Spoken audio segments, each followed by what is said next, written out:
Il a enterré sa femme vivante. Partie 2. Jérôme resta figé devant Assa. La peur envahissait son esprit. Que penseraient les villageois? Que ferait Assa? Pris de panique, son regard se posa sur une petite statue posée sur une étagère. Dans un geste impulsif, il la saisit et frappa Assa.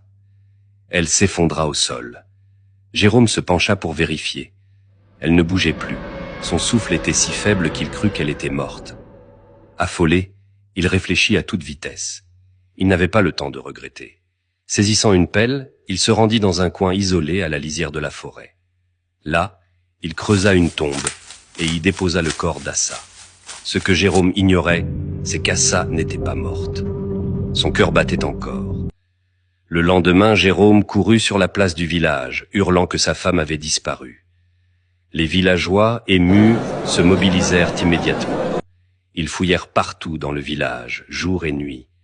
Jérôme était partout, criant le nom d'Assa, pleurant à chaudes larmes. Un soir, tout changea.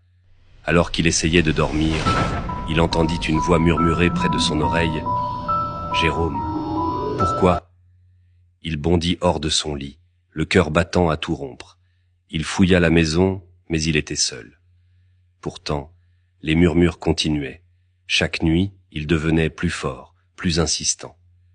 Puis, les cauchemars commencèrent. Il voyait Assa, ses yeux grands ouverts, son visage couvert de terre, le suppliant de l'aider. Un matin, alors qu'il était seul chez lui, une flamme s'alluma toute seule sur la bougie posée sur la table. Terrifié, Jérôme consulta une vieille femme réputée pour ses connaissances en sorcellerie. Elle lui répondit calmement « Assa ne trouvera pas le repos tant que la vérité n'aura pas été révélée. » Mais Jérôme refusa. Avouer reviendrait à détruire ce qui restait de sa vie.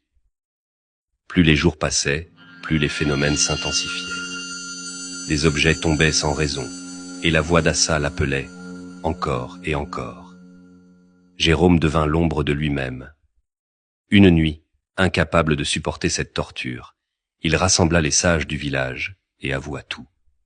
Banni du village, il passa le reste de sa vie seul, loin des autres, hanté par le souvenir d'Assa.